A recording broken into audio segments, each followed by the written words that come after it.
Сәлем баршаңызға, қалдарыңыз қалай? Бүгінгі күндеріңіз сәтті өтсін. Бүгінгі тақырыпты бастамас бұрын каналға тіркеліп лайк басып комментарий жазуды ұмытпаңыздар достар. Әлеуметтік желіде танымал журналист тележүргізуші Ләйла Сұлтанқызының жолдасы Қайрат Беркінбаевтың өмірден өткен туралы суық хабар тарады. Суық хабарды продюсер Жан Мұханов өзінің Instagram парақшасына жазды. Бүгін біз жақын досымыз Беркінбаев Қайраттан айырылдық. Жүрегі тоқтап қалды. Ең жақсы досым әрі әріптесім Ләйла Сұлтанқызына көңіл айтам. Бекем бол досым, жақсы адам, күйеу, әке, жан дос болып еді. Жаны жанатта болсын деп жазды Жан Мұханов өзінің Instagram парақшасында. Қайғылы қазаға экономист, блогер Дәулет Мұқаев та көңіл айтты. Бүгін таңғы уақытта Қайрат Беркінбаев дүниеден озды. Қайрат ағаны бірінші рет көргенмін, өте биязы, сабырлы адам еді. Белсенді кәсіпкер, өзінің ісін маман еді. Әрі талай қайырымдылық іс жасап, қайырымдылықтың жаршысы болып жүретін. Аз сөйлеп көп іс тындыратын. Жаны жанатта болсын. Ләйла Сұлтанқызы, бекем болыңыз. Отбасымызбен қайғырып көңіл айтамыз деп жазды Дәулет Мұқаев Instagram парақшасында. Беркінбаев кәсіпкер, Қазақстан Республикасының президенті, іс басқармасының медициналық орталығының оқжетпес емдеу сауықтыру кешенінің президенті. 2019 жылы Қазақстан тәуелсіздік күні қарсаңында 3-ші дәрежелі барыс мемлекеттік орден марапатталған. Ләйла Сұлтанқызы Спит Қазақстан орталық берген сұхбатында жолдасының мен тұрмысқа шыққан кезде күйеуім ажырасқан болатын. Маған дейін оның 2 некесі болған. Бұл туралы бұған дейін айтқанмын.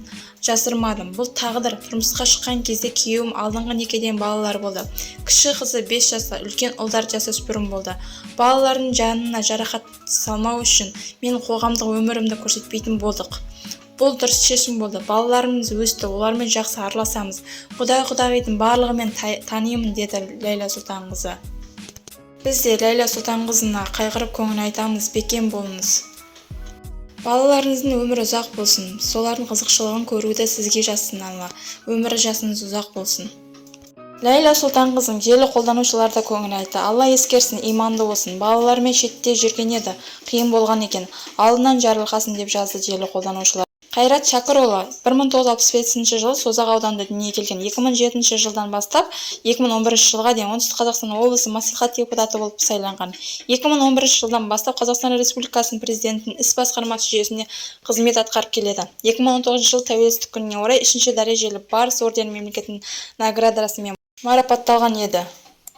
Соңына дейін тыңдағандарыңызға көп рахмет. Лайк басып, комментарий жазып, каналға тіркелуді ұмытпаңыздар достар. Жақсы жаңалықтармен бөлісетін боламыз.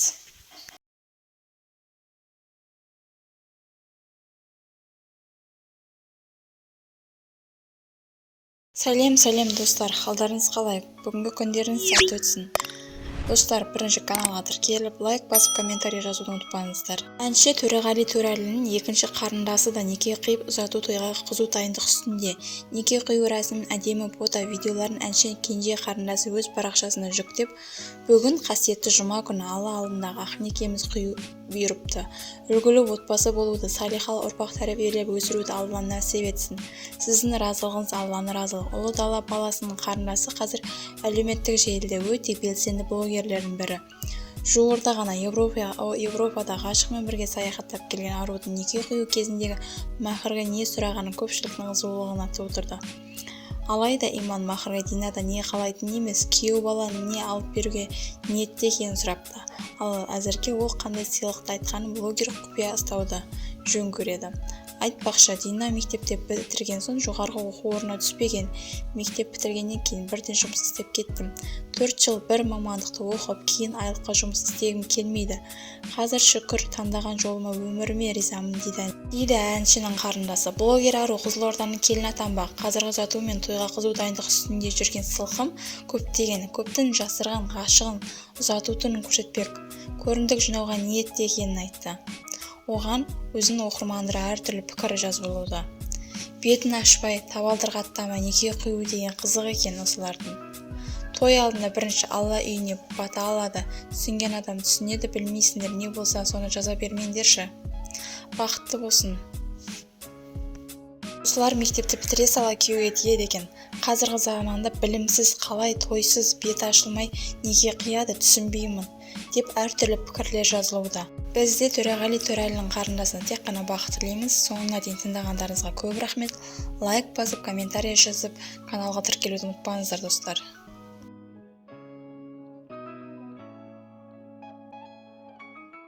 Сәлем баршаңызға, қалдарыңыз қалай? Бүгінгі күндеріңіз сәтті өтсін. Бүгінгі тақырыпты бастамас бұрын каналға тіркеліп лайк басып комментарий жазуды ұмытпаңыздар достар. Ләйла Сұлтанқызының марқұм күйеуі Қайрат Беркінбаевтың бірінші әйелі Меруерт Беркінбаева жарының қазасына арқа сүйерім жердегі мықты жариялады. Кеткенім бе жаным, сенсіз қалай жүремін? Асылдардан бір едің, көзімнің аппақ нұр едің. Іздеме сені асылым, шыдар ма екен жүрегім? Сен алар емеспін, мәңгілік жүрегімдесің, деп жазды Меруерт Беркінбаев желідегі парақшасында. Сала кетейік, Ләйла Сұлтанқызының жолдасы 6 қараша күні 57 жасында Қайрат Беркінбаев дүниеден озды. Қайғылы жағдайда байланысты Ләйла Сұлтанқызы желі қолданушыларына көңіл айтты. Алла ескерсін, иманды болсын, балалардың шетелде жүрген қиын болған екен, алдынан жарылқасын, деп жазды желі қолданушылар. Қайрат Беркінбаев 1965 жылы Созақ ауданында дүниеге келген. Соңына дейін тыңдағандарыңызға көп рахмет. Лайк басып, комментарий жазып, каналға тіркелуді ұмытпаңыздар. Сіздерге әрдайым жақсы жаңалықтармен бөлісіп отыратын боламыз.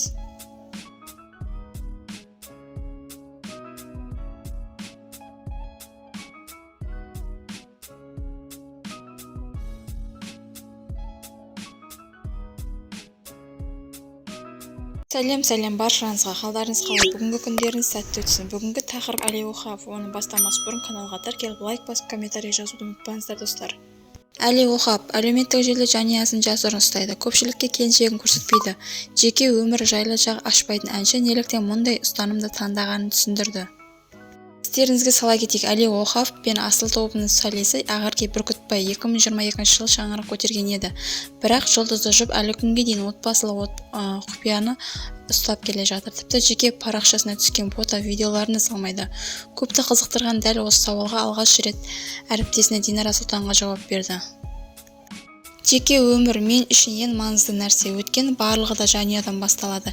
Сен әншісің бе, әкімсің бе, полицейсің бе, сен өмірінің күні жанұядан басталады. Артық сөз, көз, өсек, ой орынсыз нәрсе көп, сондықтан үйдегі нәрсе үйде қалу керек, дейді Әли Оқапов. Оқапов отандық шоу-бизнестегі әріптестерінің әрекеттерін көріп дәл осындай ой түйгенін айтады. Мен көптеген жаман мысалдарды білем. Басына жеке өмір туралы ешкімге жария етпейді. Әдемі үндемей жүретін әріптестерім бар. Одан кейін бір күні шешім қабылдайды, көрсетеді. Соңында ажырасып тынады. Демек, көз тиеді, сөз тиеді деген сөз ол. Сондай-ақ Әли бұл сұхбатында жеке өмір мен жұртты шулатып, кейін жанұясын бизнеске айналдыратын өнерпаздардың қатты сынға алды. Өкінішке қарай шоу-бизнесте кейбір өкілдер өнерімен емес, өмірімен рейтинг жинауда. Оған қатты қызығып кетеді. Мысалы, балаңды саласын, жанұянды саласын, пікір көп, қаралым көп. Көпшілікке сол ұнайды, тіпті табыс та әкеле бастайды. Соңында жанұясын бизнеске айналдырып жібереді. Менің ойымша ол дұрыс емес. Жанұясын шоу-бизнеске айналдырып жіберіп табыс табатын ол дұрыс емес, деді Әли Оқапов Динара Сұлтанға берген сұхбатында. Мен олай жасамаймын, маған ондай нәрсенің қажеті жоқ, деді. Соңына дейін тыңдағандарыңызға көп рахмет. Лайк басып, комментарий жазып, каналға тіркелуді ұмытпаңыздар.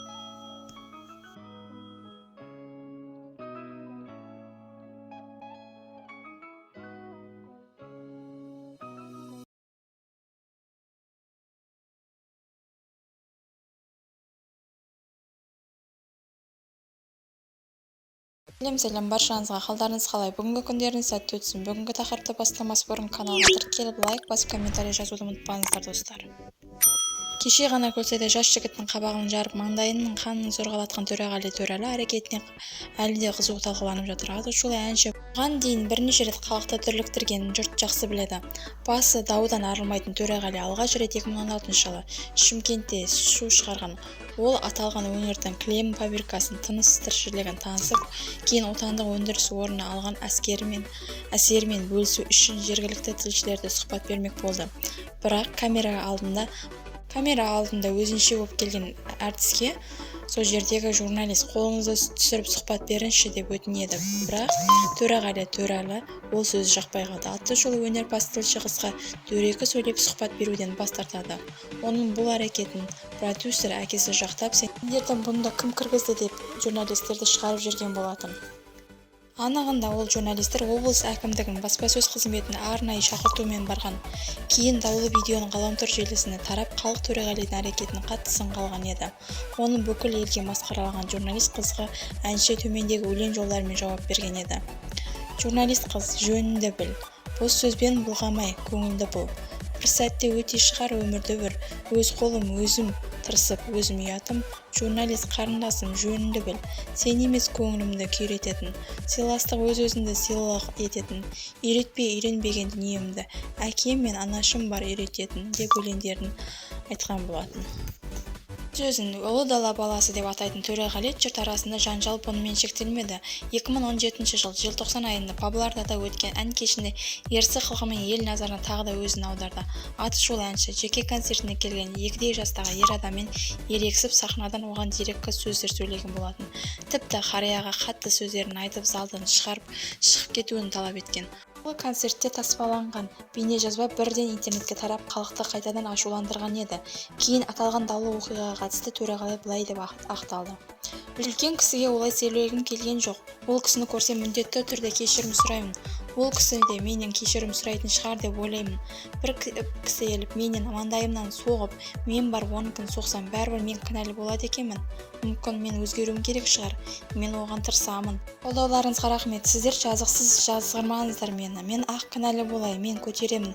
Мен ұлы дала ұлымын, ағайын, сыйластықта болайық деді Төреғали. Аты шулы әнші 2018 жылы Алматы әуежайында дүрліктірген тағы бар. Естеріңізге сала кетсек, сол жылы 14 қыркүйек күні Алматы-Гонконг бағытындағы рейсте төтенше оқиға болған. Билеті жоқ ер адам ұшақ бортында өтіп кеткен. Кейін ол адам өзінің отбасын шығарып салмақ болған әнші Төреғали Төреәлі екені анықталды. Төтенше жағдайға байланысты рейс 18 минутқа кешіктірілген. Кейін тәртіп бұзған Төреғали үшін әуежай қызметкерлеріне 200 мың теңге айыппұл салынған. Өткені билеті жоқ адам әуежайдың ұшу аймағына рұқсатсыз өткізгені анықталған. Төреғали дәл осы бірнеше даулы оқиғадан кейін сабасына түскендей сыңғай танытып, халыққа арнап қатемді кешіріңдер деген ән шығарды. Бірақ тентек мінезді өнерпаз әлі де шулатудың тоқтатар емес. Соңына дейін тыңдағандарыңызға көп рахмет. Лайк басып, комментарий жазып каналға тіркелуді ұмытпаңыздар. Сәлем достар, қалдарыңыз қалай? Бүгінгі күндеріңіз сәтті өтсін. Бүгінгі тақырыпты бастамас бұрын каналға тіркеліп, лайк басып, комментарий жазуды ұмытпаңыздар. Күні кеше Көлсайда жас жігіттің қабағын жарып маңдайынан қанын зорғалатқан Төреғали Төреәлі әрекетінің қазінеті әлі де қызу талқыланып жатыр. Аты шулы әнші бұған дейін бірнеше рет халықтың дүрліктірген болатын. Басы даудан арылмайтын Төреғали алғаш рет 2016 жылы Шымкентте шу шығарды.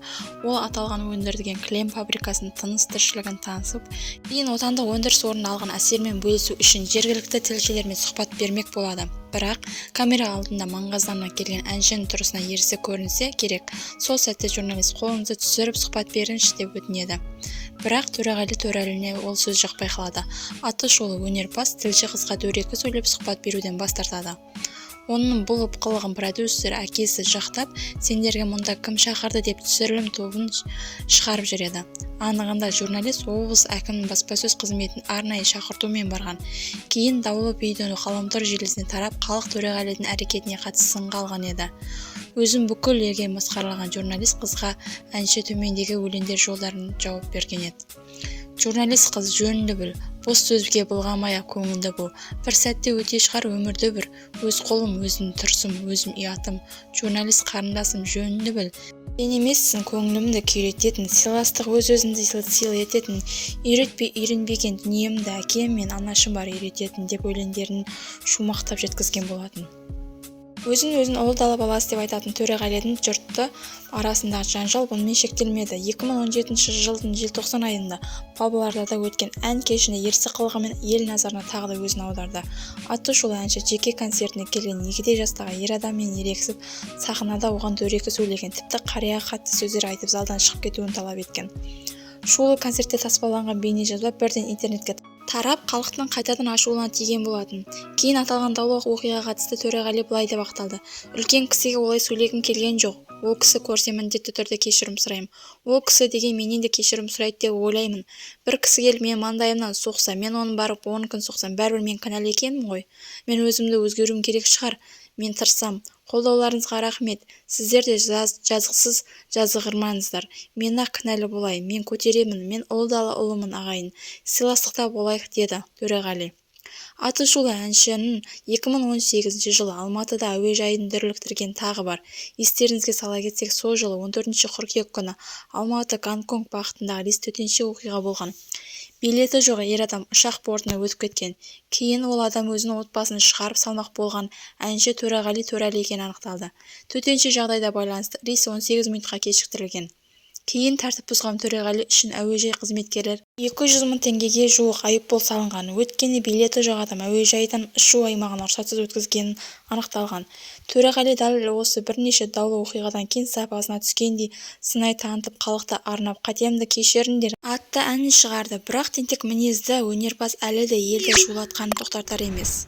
Соңына дейін тыңдағандарыңызға көп рахмет. Лайк басып, комментарий жазып, каналға тіркелуді ұмытпаңыздар. Күнделікті сіздерге жақсы жаңалықтармен бөлісетін боламыз. Сәлем баршаңызға. Қалдарыңыз қалай? Бүгінгі күндеріңіз сәтті өтсін. Бүгінгі тақырып Әли Оқапов. Оның бастамас бұрын каналға тіркеліп, лайк басып, комментарий жазуды ұмытпаңыздар достар. Әли Оқапов әлеуметтік желіде жанұясын жасырын ұстайды. Көпшілікке келіншегін көрсетпейді.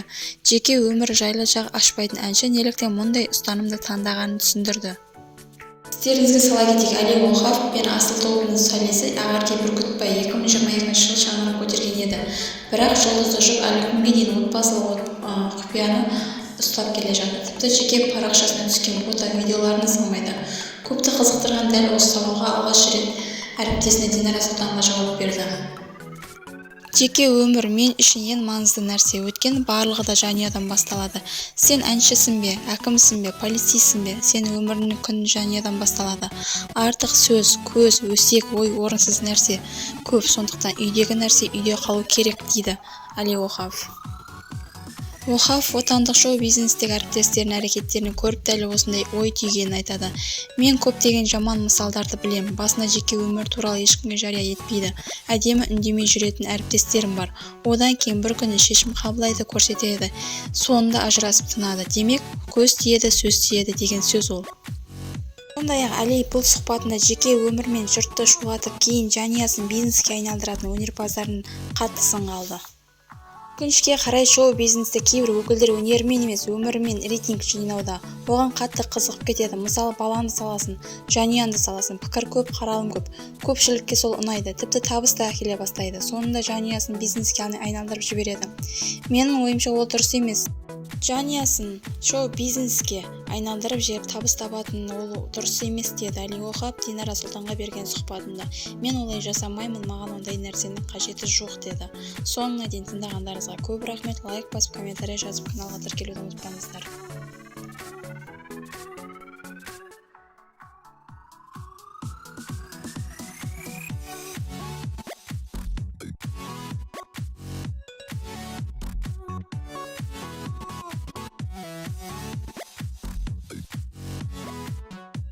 Сәлем достар, қалдарыңыз қалай? Бүгінгі күндеріңіз сәтті өтсін. Бүгінгі тақырыпты бастамас бұрын каналға тіркеліп, лайк басып, комментарий жазуды ұмытпаңыздар. Күні кеше Көлсайда жас жігіттің қабағын жарып, маңайынан қанын зорлатқан Төреғали Төреәлі әрекетінің қазінеті әлі де қызу талқыланып жатыр. Атышулы әнші бұған дейін бірнеше рет халықтың дүрліктірген болатын. Басты даудан арылмайтын Төреғали алғаш рет 2016 жылы Шымкентте шу шығарды. Ол аталған өндірген кілем фабрикасының тыныс-тіршілігін танысып, кейін отандық өндіріс орнын алған әсермен бөлісу үшін жергілікті тілшілермен сұхбат бермек болады. Бірақ камера алдында маңғаздана келген әншінің тұрысына ерсі көрінсе керек. Сол сәтте журналист қолыңызды түсіріп сұхбат беріңізші деп өтінеді. Бірақ Төреғали Төреәліне ол сөз жақпай қалады. Атышулы өнерпаз тілші қызға дөрекі сөйлеп сұхбат беруден бас тартады. Оның бұл қылығын продюсер әкесі жақтап, сендерге мұнда кім шақырды деп түсірілім тобын шығарып жүреді. Анығында журналист облыс әкімінің баспасөз қызметін арнайы шақыртумен барған. Кейін даулы видео ғаламтор желісіне тарап, халық Төреғалидің әрекетіне қатысты сынға алған еді. Өзін бүкіл елге масқаралаған журналист қызға әнші төмендегі өлеңдер жолдарын жауап берген еді. Журналист қыз, жөніңді біл, бос сөзге былғамай-ақ көңілді бол. Бір сәтте өте шығар өмірді бір. Өз қолым, өзім тұрсым, өзім ұятым. Журналист қарындасым, жөніңді біл. Сен емессің көңілімді күйрететін, сыйластық өз-өзіңді сыйлы ететін, үйренбеген дүниемді әкем мен анашым бар үйрететін деп өлеңдерін шумақтап жеткізген болатын. Өзін ұлы дала баласы деп айтатын Төреғалидың жұрты арасындағы жанжал бұнымен шектелмеді. 2017 жылдың желтоқсан айында Павлодарда өткен ән кешіне ерсі қылығымен ел назарына тағы да өзін аударды. Атышулы әнші жеке концертіне келген егде жастағы ер адаммен ерегісіп, сахнада оған дөрекі сөйлеген, тіпті қарияға қатты сөздер айтып залдан шығып кетуін талап еткен. Шулы концертте таспаланған бейнежазба бірден интернетке тарап, халықтың қайтадан ашуына тиген болатын. Кейін аталған даулық оқиғаға қатысты Төреғали былай деп ақталды: үлкен кісіге олай сөйлегім келген жоқ. Ол кісі көрсе міндетті түрде кешірім сұраймын. Ол кісі деген менен де кешірім сұрайды деп ойлаймын. Бір кісі келіп мен маңдайымнан соқса, мен оны барып 10 күн соқсам, бәрібір мен кінәлі екенмін ғой. Мен өзімді өзгеруім керек шығар. Мен тырысам. Қолдауларыңызға рахмет. Сіздер де жазықсыз жазғырмаңыздар. Мен-ақ кінәлі болайын. Мен көтеремін. Мен ұлы дала ұлымын ағайын. Сыйластықта болайық, деді Төреғали. Атышулы әншінің 2018 жылы Алматыда әуежайын дүрліктірген тағы бар. Естеріңізге сала кетсек, сол жылы 14 қыркүйек күні Алматы-Гонконг бағытындағы рейс төтенше оқиға болған. Билеті жоқ ер адам ұшақ бортына өтіп кеткен. Кейін ол адам өзінің отбасын шығарып салмақ болған әнші Төреғали Төреәлі екені анықталды. Төтенше жағдайға байланысты рейс 18 минутқа кешіктірілген. Кейін тәртіп бұзған Төреғали үшін әуежай қызметкерлері 200 мың теңгеге жуық айыппұл салынған. Өткенде билеті жоқ адам әуежайдан ұшу аймағына рұқсатсыз өткізгені анықталған. Төреғали дәл осы бірнеше даулы оқиғадан кейін сапасына түскендей сынай танытып, халықты арнап "Қатемді кешіріңдер" атты әнін шығарды. Бірақ тентек мінезді өнерпаз әлі де елді шулатқанын тоқтатар емес. Соңына дейін тыңдағандарыңызға көп рахмет. Лайк басып, комментарий жазып, каналға тіркелуді ұмытпаңыздар. Күнделікті сіздерге жақсы жаңалықтармен бөлісетін боламыз.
Сәлем достар, қалдарыңыз қалай? Бүгінгі күндеріңіз сәтті өтсін. Бүгінгі тақырыпты бастамас бұрын каналға тіркеліп, лайк басып, комментарий жазуды ұмытпаңыздар.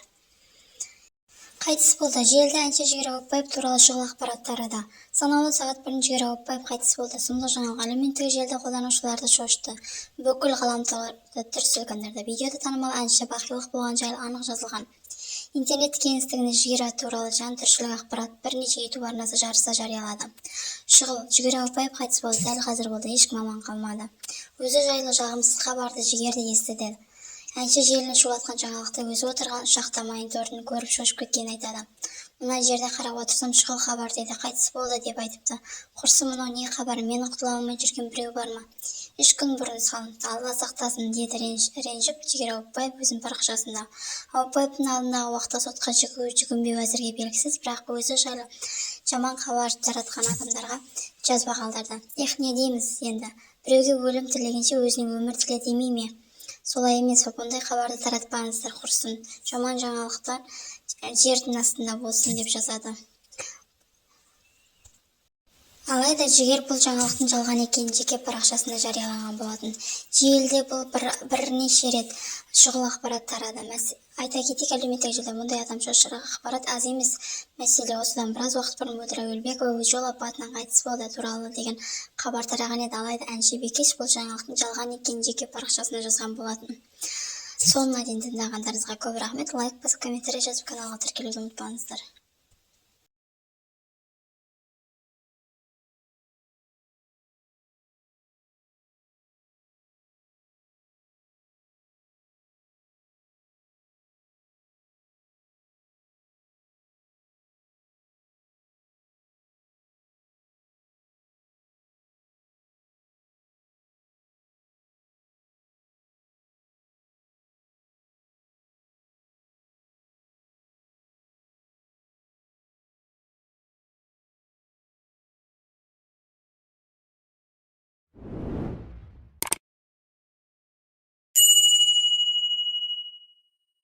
Сәлем баршаңызға, қалдарыңыз қалай? Бүгінгі күндеріңіз сәтті өтсін. Бүгінгі тақырыпты бастамас бұрын каналға тіркеліп, лайк басып, комментарий жазуды ұмытпаңыздар.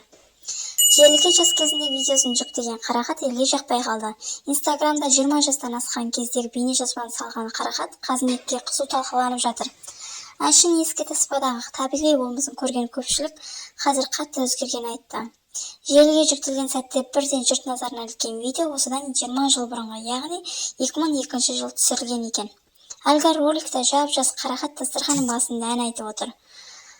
Бұл Қарақаттың қасында тұңғыш баласы Бекболат отыр. Ол кезде Бекболат Болмановтың 1 жасар кезі екен. Әнші жеке парақшасында дәл осы бұрынғы бейне таспаға қатысты ерекше естеліктермен бөлісті. Оның оқырмандары осы таспадағы бейне жазбадағы әніне оқып, астында неше түрлі комментариямен бөлісіп жатты. Даусыңыз керемет, Қарақат. Жас кезіңіз қарапайым болсыз, қазіргі таңда бірақ қатты өзгергенсіз. Кезіңізде қарапайым болған сияқтысыз, бірақ қазіргі таңда тәкаппарсыз деп жазды желі қолданушылары. Кейбір желі қолданушылар керемет дауыс, керемет әншісіз, сондай әдемісіз. Жас кезіңізде кәрі көрінесіз, бірақ қазіргі таңда жас көрінесіз деп жазыпты. Косметиканың дамыған заманы ғой қазір. Барлық әншілердің барлығы жас көрінеді. Косметиканың арқасында деп жазуда оқырмандары. Соңына дейін тыңдағандарыңызға көп рахмет. Лайк басып, комментарий жазып, каналға тіркелуді ұмытпаңыздар. Сіздерге әрдайым жақсы жаңалықтармен бөлісетін боламыз. Жайлы өз пікірлеріңізді комментарийға жазуға ұмытпаңыздар. Қарақат шынымен тәкаппар ма, сіздердің ойларыңызша? Қалай ойлайсыздар?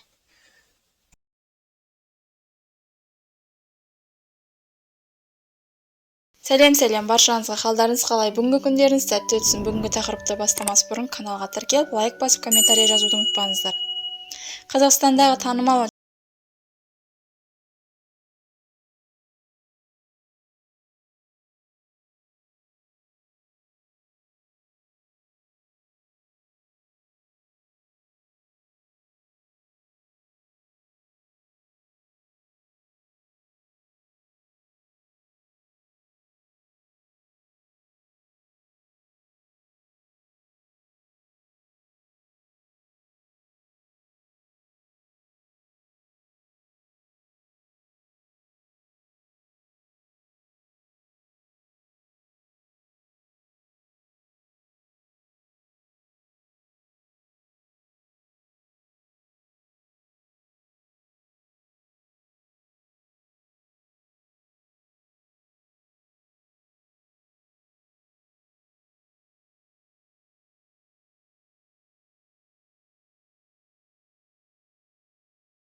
Қалдарыңыз қалай? Бүгінгі күндеріңіз сәтті өтсін. Бүгінгі тақырыпты бастамас бұрын каналға тіркеліп, лайк басып, комментарий жазуды ұмытпаңыздар достар. Мақпал Жүнісова біз байғұс бір байға жармай жүрміз деді. Мақпал Жүнісова тағы да әлеуметтік желіні шулатып жатыр. Халық әртісі кезекті концертінің бірінде жеке өміріне қатысты бар шындықты айтты. Танымал ақын Құрманай Бақтиярқызының Шымкенттегі шығармашылық кезінде түсірілген бұл видео барлық YouTube каналдарында, бүкіл парақшаларда жарияланды. Мақпал Жүнісова сахнада тұрып, қазіргі таңда көп әйел алуға құмар еркектер жайлайды. Мен гүлдерімді шопырларға беремін, күзетшілердің қатындарына беремін. Әй, апарып беріңдер, қанша қатыным бар еді деп те сұраймын. Қазір еркектерге жақсы ой, 4-5 әйел ала салады. Біз байғұс бір байға жармай жүрміз әлі, құрсын деді. Сәкеннің жүгі ауыр, біреуге қарайын десем, ана жақтан келіп қалама деп қорқасын. Сосын біреу жақындай бастаса, жақсы сау болыңыз дейсін. Шынымен уақыт өтіп кетіпті, жүрекке әмір жүрмейді. 60 жастан асқанда сондай махаббат болады деп ойламаймын деді халық әртісі. Сондай-ақ Мақпал Жүнісова соңғы кезде тек келіншегі бар ақын сазгерлермен жұмыс жасайтынын айтты. Халық әртісінің айтуынша, бүгінде басы бос бойдақ еркектермен өнерде жұмыс істеу өте қауіпті көрінеді. Қатындары бар еркектердің әндерін айтамын. Қатындары барлары дұрыс, сосын саған тиіспейді. Басы бос біреулер болса, ертең үйіме кіріп алама деп қорқамын. Ғашық болдым деп өле қосылып, ертеңіне тастап кететін қаншама еркектері бар. Ондай нәрсені маған жолқытпасын деп алладан сұраймын күнде. Ешкім маған олай ғашық болмасын, бір күндік және 10 күндік деген сияқты. Мәңгілік ғашық болған тек маған Сәкен ғана. Одан басқа ешкім ғашық бола алмайды, ғашық бола алмаймын да, деді Мақпал Жүнісова жеке парақшасында. Соңына дейін тыңдағандарыңызға көп рахмет. Лайк басып, комментарий жазып, каналға тіркелуді ұмытпаңыздар. Сіздерге әрдайым жақсы жаңалықтармен бөлісетін боламыз.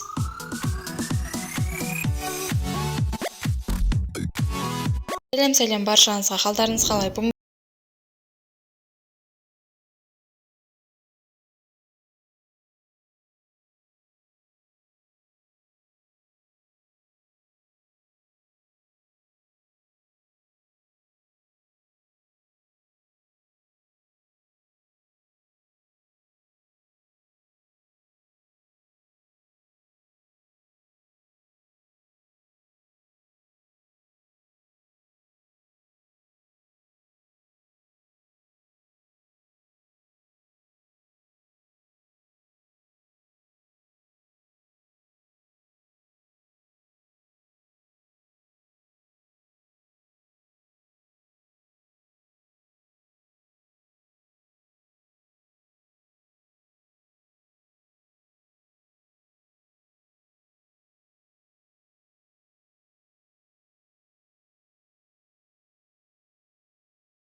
Қалдарыңыз қалай? Бүгінгі күндеріңіз сәтті өтсін. Бүгінгі тақырыпты бастамас бұрын каналға тіркеліп, лайк басып, комментарий жазуды ұмытпаңыздар.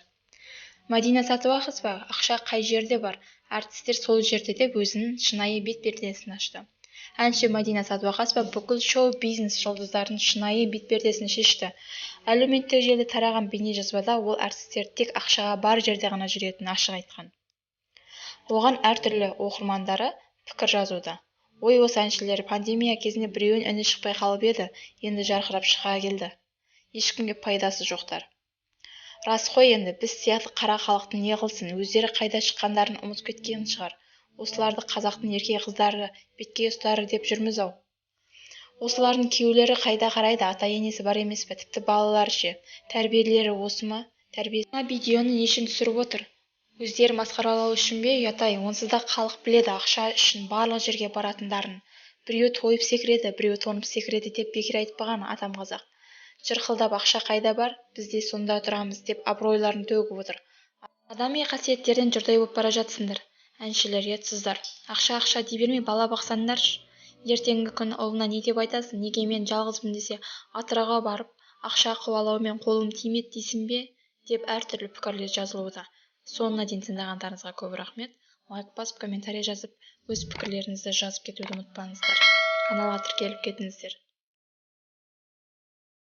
Сәлем баршаңызға, қалдарыңыз қалай? Бүгінгі күндеріңіз сәтті өтсін. Бүгінгі тақырыпты бастамас бұрын каналға тіркеліп, лайк басып, комментарий жазуды ұмытпаңыздар.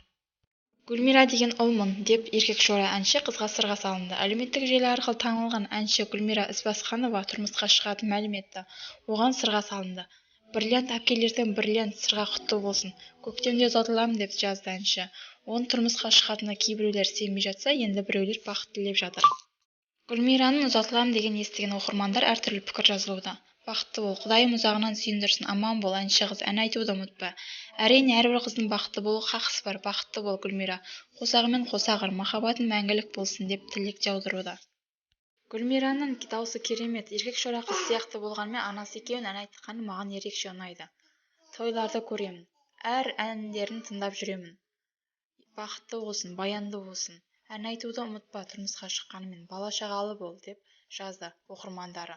Соңына дейін тыңдағандарыңызға көп рахмет. Лайк басып, комментарий жазып, каналға тіркелуді ұмытпаңыздар, достар. Сәлем баршаңызға, қалдарыңыз қалай? Бүгінгі күндеріңіз сәтті өтсін. Бүгінгі тақырыпты бастамас бұрын каналға тіркеліп, лайк басып, комментарий жазуды ұмытпаңыздар. Танымал әнші Ерке Есмахан телефоннан басталмауының себебін айтты. Жеке өмірі көпшілікке жұмбақ. Ерке Есмахан сүйіктісінің басқа қалада тұратынын айтты. Әнші әлеуметтік желідегі парақшасында сауалнама жүргізді. Қалай бәріне үлгеріп жүрсіз деген сұраққа жауап берді. Сонда Ерке Есмахан: мен еш нәрсеге үлгермеймін, бұның бәрі әшейін көз бояушылық деп жауап берді. Мен ұйқыдан тұрамын дегенше Алматыда кептеліс басталып кетеді. Бір-екі салонға шопинг деген шаруаны бітірем дегенде 24/7 телефонымнан өтемін. Өткені жігітім басқа қалада деп жазды ол. Әнші ғашығын көңілін табу үшін әлек болатынын көрінеді. Қатты үлгере қоймаймын, шай тамақ істеймін деп те айта алмаймын. Бірақ сонда да үлгермеймін деп жауап берді. Бұны естіген Ерке Есмаханның оқырмандары әртүрлі пікір қалдырды. Кейін қатын болды ғой, кішкентай қыз сияқты жігітім анда мұнда демей дұрыстап сөйлеп үйренсе ғой. Өзінің кіші жігіттерге жүгіргенше өзіне үлкен еркекпен бас қоспайсың ба? Өзіңді бағалайтын, өзің жүгіресің шеголдарға, ешқайсы сені жар етіп алмайды. Еркектің санын көбейтпей. Неге бұлай жасай бересің деп жазды Ерке Есмаханға. Соңына дейін тыңдағандарыңызға көп рахмет. Лайк басып, комментарий жазып, каналға тіркелуді ұмытпаңыздар. Сіздерге әрдайым бірінші болып жаңалықтарды жеткізетін боламыз. Сәлем баршаңызға, қалдарыңыз қалай? Бүгінгі күндеріңіз сәтті өтсін. Бүгінгі тақырыпты бастамас бұрын каналға тіркеліп, лайк басып, комментарий жазуды ұмытпаңыздар. Бүгінгі тақырып: арбаға таңылған жігітке тұрмысқа шыққан қыз жұрттың жүрегін елжіретті. Бұндай қыздар өте аз. Арбаға таңылған жігітке тұрмысқа шыққан қыз жұрттың жүрегін елжіретті. Әлеуметтік желіге тараған видео көптің ықыласына бөленіп, пікір жазушылар қызға тәнті болып жатыр, деп хабарлайды Эксперт.кз. Арбаға таңылған жігітке тұрмысқа шыққан қыз мұндай шешімге қалай келген TikTok желісінде көрсеткен. Оның пікіріне жазып жатқан жұрт қыз бен жігітке бақыт тілеп жатыр. Егер жігіт қызды сыйлап, шын сүйсе, онда бәріне барады. Мына жігітке дәлел. Қыздарға шын махаббат болса, ешқандай сылтау іздемейді. Қыздарға сөз емес, іс керек деген осындай болады. Бақытты болыңдар, сіз сияқты қыз көп емес деп жазып жатыр желі қолданушылары. Шоу-бизнес жаңалықтар артынан бізде бақыт тілейміз. Тек қана бақытты болсын, шынайы махаббат осылай болсын. Соңына дейін тыңдағандарыңызға көп рахмет. Лайк басып, комментарий жазып, каналға тіркелуді ұмытпаңыздар, қыздар. Сәлем баршаңызға, қалдарыңыз қалай? Бүгінгі күндеріңіз сәтті өтсін. Бүгінгі тақырыпты бастамас бұрын каналға тіркеліп, лайк басып, комментарий жазуды ұмытпаңыздар, достар. Кір жуатын бөлменің намазханаға жасаттым. Айнұр Тұрсынбаева Түркияда үйін көрсетті. Түркияда тұратын айтыскер Айнұр Тұрсынбаева зәулім сарайын қалай алғанын айтты. Оның теңіз жағасында орналасқан үйін Қазақстанда қонақтар көп келеді екен. Бірнеше жылдан бері Түркияда тұратын Айнұр Тұрсынбаева өзінің Инстаграмдағы парақшасында қымбат үйін көрсетті. Ол бұл пилалды қол жеткізу үшін қыруар ақшадан бөлек біраз уақытын жоғалтқанын айтты. Өткен үйдің қожайыны әу баста Айнұрдың ұсынысын қабылдамаған екен. Мен осы үйді көрген кезде, бұл үй алатын кезде ешқандай мүмкіндік болған жоқ. Стамбулдың айналасын үлкен зәулім сарай үйді көрдім. Біраз айналып көрдім. Осы үй маған қатты ұнады, бірақ Бұл үйді алатын кезде үйдің қожайыны ұсыныс жасаған едім, ол көнген жоқ. Содан ештеңе де алмайтын деп шештім. Өзімен өзім отырып Аллаға дұға еттім. Содан кейін қожайын тағы бір соңғы рет хабарласып көрейінші деп ұсынысымды айттым. 1 жыл көнбей жүрген үйдің иесі жарайды алыңызшы деді. Сонымен аяқ астында осындай үлкен үйдің иесі болып шыға келдік. Барлық қазаққа бұйырсын деді Айнұр Тұрсынбаева. Арман мақсаттарыңызды жазып жүріңіздер. Намазханам жоқ еді. Үйімде намазхана болуды тілеген едім.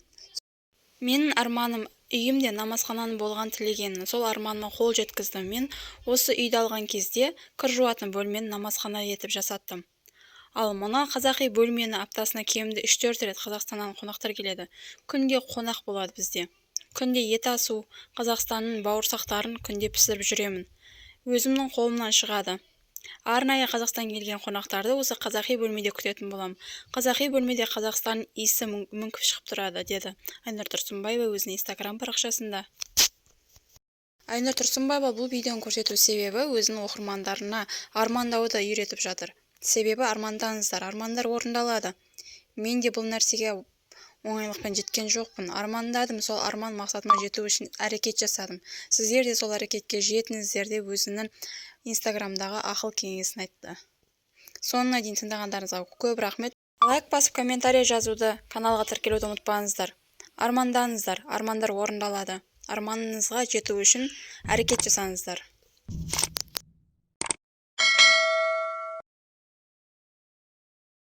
Сәлем баршаңызға, қалдарыңыз қалай? Бүгінгі күндеріңіз сәтті өтсін. Бүгінгі тақырыпты бастамас бұрын каналға тіркеліп, лайк басып комментарий жазуды ұмытпаңыздар, достар. Бұл ақпаратты айтыскер Айнұр Тұрсынбаева әлеуметтік желіде тікелей эфирде жария етті.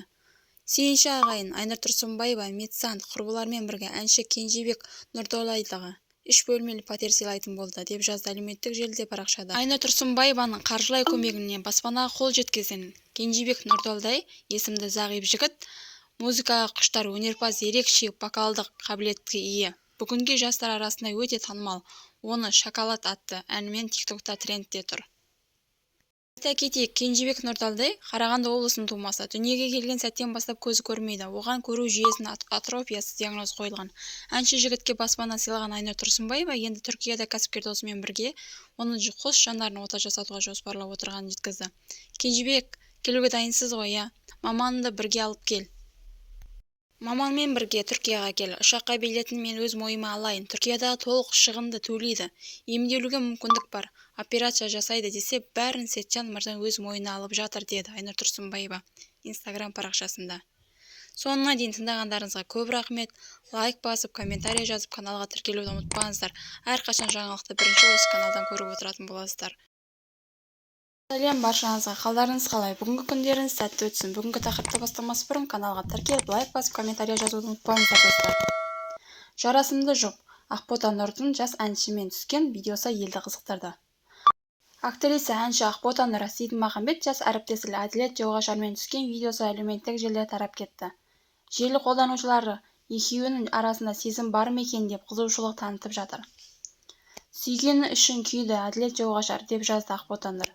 Желі қолданушылар болса, өнер әлемінде жаңа жұлдыз жұп пайда болды деп жорамалдап отыр. Жарасымды жұп, бақытты болыңыздар.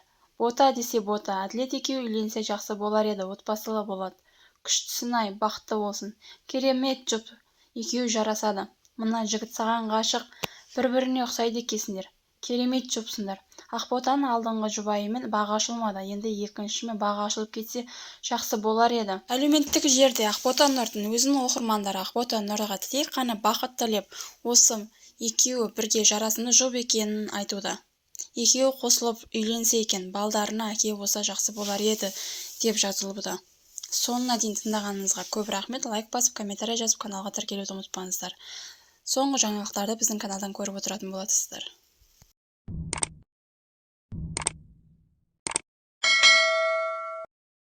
Сәлем баршаңызға, қалдарыңыз қалай? Бүгінгі күндеріңіз сәтті өтсін. Бүгінгі тақырыпты бастамас бұрын каналға тіркеліп, лайк басып, комментарий жазуды ұмытпаңыздар. Әнші Серік Ибрагимовті Мадина Сәдуақасова төбелеп ұрып тастады. Жағдай концерттік кешкі дайындық кезінде болған деп хабарлайды Эксперт KZ. Бейнежазбаны әнші Мадина Сәдуақасова әлеуметтік желіге жүктеді. Видеода Серік Ибрагимовті дәлізде екі жігітке ашуланып тұрғанын байқайсыз. Тіпті ол әлгі екі азаматты жұдырықпен ұра бастайды. Мұны байқаған Мадина Сәдуақасова бірден олардың арасына түсіп, Серіктің өзін төбелей ұрады. Кейін кеудесіне итеріп сүйреп алып кетеді. Неге, ондайым жоқ еді, інілерім ғой бәрі. Ненің бар еді, араласпауым керек пе еді дейсіздер ме? Деп жазды әнші. Ал желі қолданушылар болса әншілердің екеуін де сынап жатыр. Бірі Мадинаны ер адамға қол көтеруге болмайды деп сынаса, енді өзгелер Серіктің жанындағыларын әлемжеттік көрсетуі дұрыс емес дегенді алға тартқан. Неге сонша жеңілтексіз, Мадина? Серік құтырайын депті. Мынау не ұятсыз, қатын 45-ке келді ғой. Ұятсызсың, Мадина. Ерсе екен қылықтарын. Сәлем баршаңызға, қалдарыңыз қалай? Бүгінгі күндеріңіз сәтті өтсін. Бүгінгі тақырыпты бастамас бұрын каналға тіркеліп, лайк басып, комментарий жазуды ұмытпаңыздар, достар. Көпшіліктің назарында 10 жыл бойы таса болған ендігі жұлдызы жанған Жұлдыз Әбдікәрімова бүгінгі отбасылық өмір жайлы сөз қозғап жүр. Бұл жолы ата-енесін 5-6 жыл бойы бірге тұрған Қайраттың жары енесінің қандай адам екенін айтып берді. Отандық эстрада жұлдызы Қайрат Нұртастың жұбайы Жұлдыз Әбдікәрімова 10 жыл бойы жұрт назарынан тасада болған еді. Ал бүгінде фильмге түсіп, жұлдызы жанған Жұлдыздың танымалдығы Қайраттан кем түспейді. Оған көпшіліктің қояр сауалдары көп. Сондықтан болар Жұлдыз отбасылық өмір туралы жиі сөз қозғайтын болған.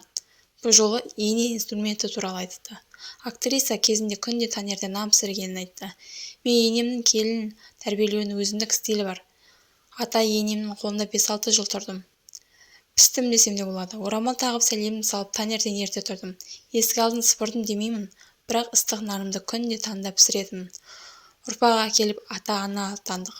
Жалпы қандай жағдай болмасын, ата-енемнің айтқанын жерге тастамауға тырысатын. Одан жаман болмадым. Қайта менің қателіктерімді түзеді деді. Жұлдыздың айтуынша Қайрат екеуі еншісін алып бөлек шықса да, әлі де ата-енесімен бірге тұрып жатқандай өмір сүріп жатқан көрінеді. Ұзын сөздің қысқасы, ене институтын терлеп тепшіп үздік бітірдім. Содан соң біздің жеке отбасылық болуымызға сенімділік болғандықтан болар, ата-анамыз еншімізді бөліп берді. Оның өзі біз үшін үлкен жауапкершілікке айналды. Бірақ әлі күнге дейін бір шаңырақтың астына тұратын сияқтымыз. Көбіне дастархан басында бірігіп тұрамыз. Қазіргі таңда енем емес анамдай болып кеткен. Мен болашақ ене ретінде өзімнің енемнің ерекшелік қасиеттерін түртіп алдым. Ең бастысы қатандықпен емес, даналықпен тәрбиелеуді, кінәлайтын емес, үйретуді, өзгенің көзінше бағалауды, ұлын емес келінін қорғаштауды, басқаның келінімен салыстыруды, кемсітпеуді, үйдің әңгімені сыртқа шығармауды, әлі де үйреніп түйінетінім көп. Осылардың бәрін мен қағып миыма сақтап қойдым. Сондай-ақ Жұлдыз Әбдікәрімова пікірінше қазақтың дәстүрі отбасын ене мен келін арасында қарым-қатынасы ешқандай қиындық болмаған. Ене мен келін татулығы әлеуметтік эстафета. Бірін-бірін дұрыс ұсыну, отбасылық құндылығымен сақтап қалу көп септігін тигізеді деп ойлаймын. Негізінде тарихқа жүгінсек, қазақтың дәстүрі отбасында ене мен келін арасында қарым-қатынас ешқандай қиындық болмаған. Себебі екі арада келіспеушілік жайлы шешендік сөз кездеспейді. Қазіргі қоғамда енені сыйламау, мысқылдау идеясы, анекдоттар орыстың салтынан Европаның стиліне еніп жатыр. Меніңше сол елдердің бесбүйрек, арсыз психологиясы себеп болуда. Бұл біздің менталитетке мүлдем кірмейді және кіргізбеу керек. Себебі парасатты, қаны қазақ ер азаматтың анасын елін үлкен құрметін көрсетілгенін қалайды. Келіндердің енесін жасаған әрбір іс-әрекеті өзінің енелік өмірінің кірпіші. Жақсы келінге қол жеткісі келген әйел өз енесінің қолынан келгенше құрметті аямау керектігін түсінуі қажет. Әрбір келін енеге қарап ой түзеп, бой түзейді, деп жазады Жұлдыз Әбдікәрімова Instagram желісіне. Өз кезегінде желі қолданушылардың Жұлдыздың өте жақсы келін екенін айтып, тәнті болды. Эстрада жұлдыздарының арасында Қайрат пен Жұлдыздың отбасылысында көз тоярлық жанұялардың бірі. Барлығымызға солай болуды нәсіп етсін. Соңына дейін тыңдағандарыңызға көп рахмет. Лайк басып, комментарий жазып, каналға тіркелуді ұмытпаңыздар. Шоу-бизнес жаңалықтары алғашқылардың бірі болып сіздерге жаңалық жеткізіп отыратын болады. Келесі кездескенше сау сәлеметте болыңыздар.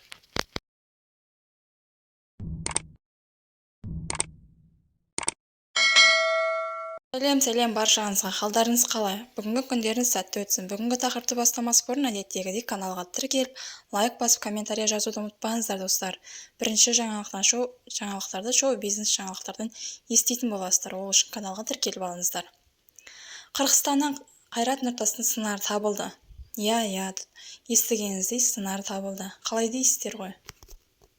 Қазақстан эстрадасының ең танымал әншісінен аумайтын әлгі жігіттің өнері дәл қазір әлеуметтік желіде қызу талқыланып жатыр.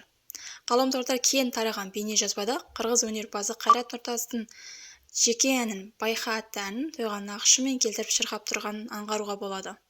Ол қазақстандық жұлдыздың сахналық образын, шаш үлгісін, тіпті киіну стилі мен бейқимылын айнытпай қайталап жазды.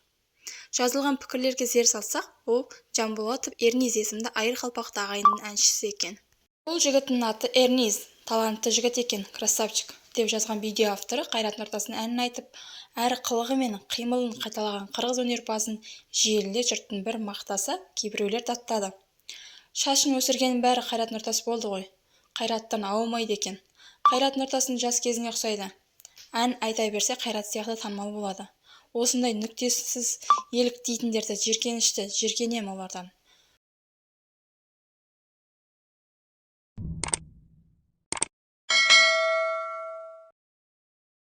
Сәлеметсіздер ме, қалдарыңыз қалай? Бүгінгі күндеріңіз сәтті өтсін. Бүгінгі тақырыпты бастамас бұрын әдеттегідей каналға тіркеліп, лайк басып, комментарий жазуды ұмытпаңыздар.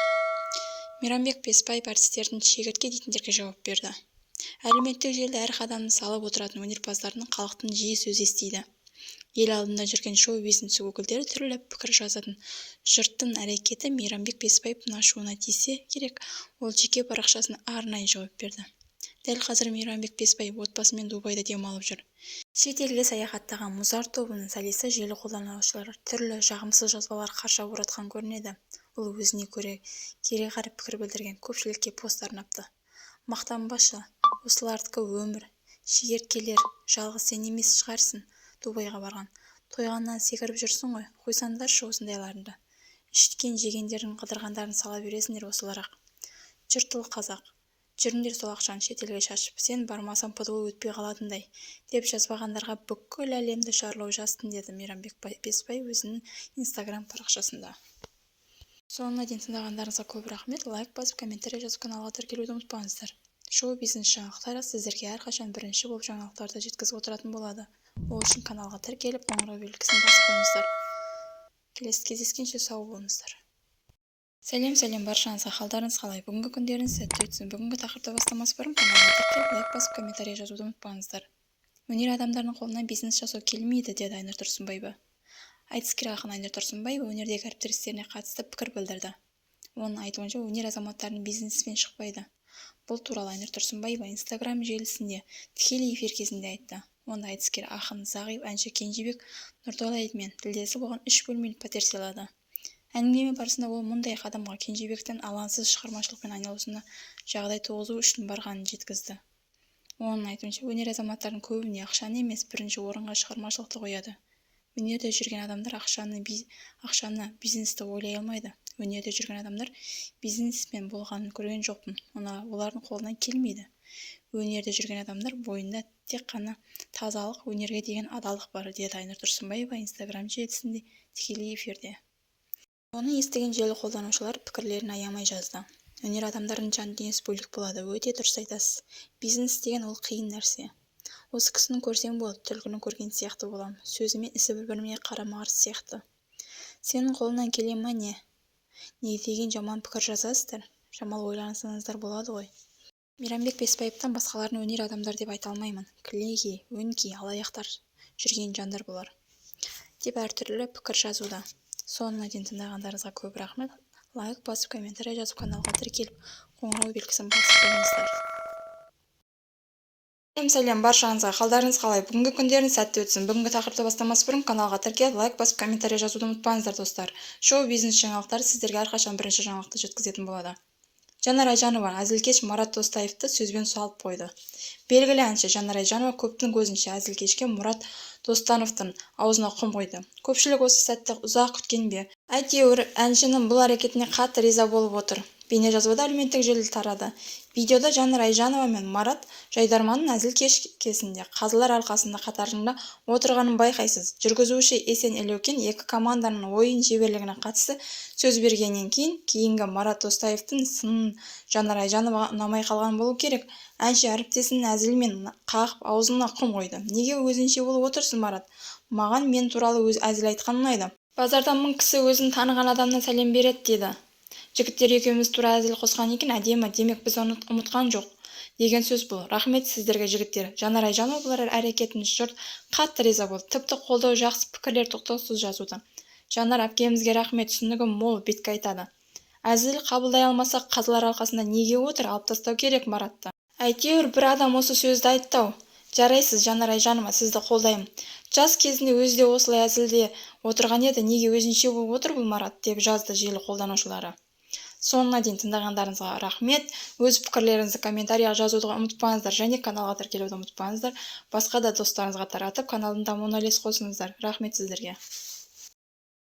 Сәлем баршаңызға. Қалдарыңыз қалай? Бүгінгі күндеріңіз сәтті өтсін. Бүгінгі тақырыпты бастамас бұрын каналға тіркеліп, лайк басып, комментария жазуды ұмытпаңыздар, достар. 10 жылға сотталғалы жатыр. Мержан Төребаевтың адвокаты шұғыл мәлімдеме жасады. Одағы Мержан Төребаевтың мүддесін қорғап жүрген адвокат Жанна Оразбақова блогерді түрмеге тыққысы келгендердің барлығына жауап берді. Адвокат Жанна әлеуметтік желіде жазбасына зер салсақ, ол Мержан Төребаевтың қаржы пирамидасына жарнама жасаған үшін емес, оны құрған үшін сотталғалы жатыр. Ол жарнамалады ғой. Мержанның қанын талап етушілердің басты дәлелі осы. Ол жарнама жасағанмен сол кезде, яғни 2020 жылдың күзінде Мударовтың да дәуірі жүріп тұрған жүздеген салымшылар болды. Бірақ Мержанды енді жарнамасы үшін емес, қаржы пирамидасын құрған үшін сотталғалы жатыр. Бірақ ол құрушы емес қой, жетекші емес, қонақ актер. Болғаны бәрі анық, деді Жанна. Адвокаттың айтуынша біздің елде жарнама ролигі жоқ, 100 пирамида бар. Бірақ олардың барлығы 5000-нан астам азаматты алдаған көрінеді. Осы пирамидаға жұрттың өзі туыстары, достары сүйеніп апарған. Достарына келген үшін тіпті біреу сотталды ма? Жоқ. Сонда Мержан олардың қандай айырмашылығы бар, деп ашуланды адвокат.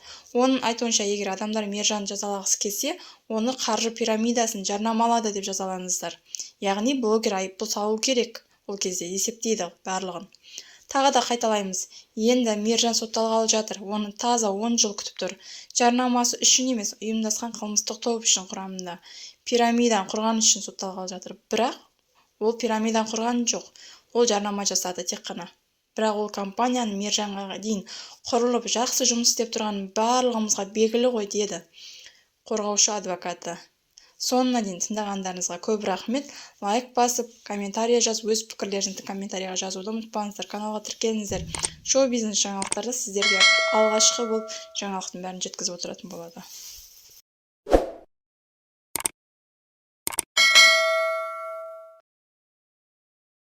Сәлем достар, қалдарыңыз қалай? Бүгінгі күндерің сәтті өтсін достар. Бүгінгі тақырып Ақбота Нұр.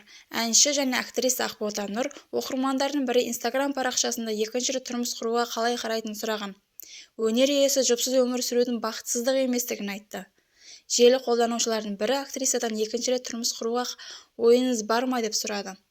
Кейіннен айтар болсам, жалпы жұпсыз өмір сүру бақытсыздық емес. Адам өз өмірін жақсы өмір сүруді, әдемі ғұмыр кешуді білу керек. Барлық қуанышты басқа тұлғадан іздеп, әйтеуір жалғыз қалмауға тырысып, өзін көргенге жоп етіп ұсына салатын рас емес. Адам ең әуелі қадірін біліп, өзінің бақытты күй жасай алатынын білген абзал. Ал тұрмыс құру туралы айтатын болсақ, әрине шығуға болады. Алланың қалауымен келетін адамның рухани дүниесі кемел болып, азаматтығы мен адалдығын қатар кісі қадірін білсе екен. Менің тарыдай бақытыма өз бақытын толықтырып, әдемі отбасы боламыз деген ниетпен келуін сұраймын. Екі бақытты адам қосылса ғана бақытты ғұмыр кешуге болады. Барлығымыз бақытты болайық. Бұл өмірде келген әрбір қыз баласы бақыттың, болашақтың иесі болса екен, жолдары болып, қадірін білетін алақанға қонса екен.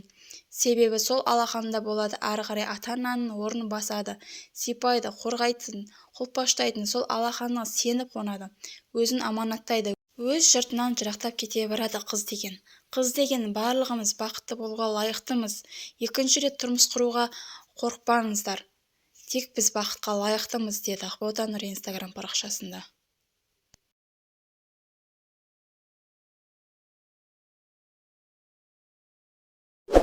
Сәлем баршаңызға, қалдарыңыз қалай? Бүгінгі күндеріңіз сәтті өтсін. Бүгінгі тақырыпты бастамас бұрын әдеттегідей каналға тіркеліп, лайк басып, комментария жазуды ұмытпаңыздар достар.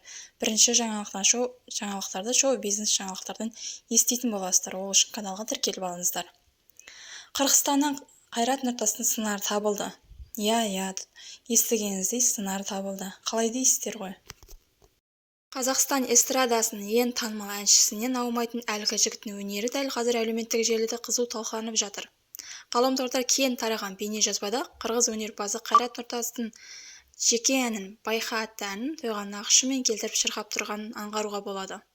Ол қазақстандық жұлдыздың сахналық образын, шаш үлгісін, тіпті киіну стилі мен бейқимылын айнытпай қайталап жазды. Жазылған пікірлерге зер салсақ, ол Жанболатов Эрниз есімді айыр-қалпақты ағайынның әншісі екен. Бұл жігіттің аты Эрниз, талантты жігіт екен, красавчик, деп жазған видео авторы Қайрат Нұртастың әнін айтып, әрі қылығы мен қимылын қайталаған қырғыз өнерпазын желіде жұрттың бір мақтаса, кейбіреулер даттады. Шашын өсіргеннің бәрі Қайрат Нұртас болды ғой. Қайраттан ауымайды екен. Қайрат Нұртастың жас кезіне ұқсайды. Ән айта берсе Қайрат сияқты танымал болады.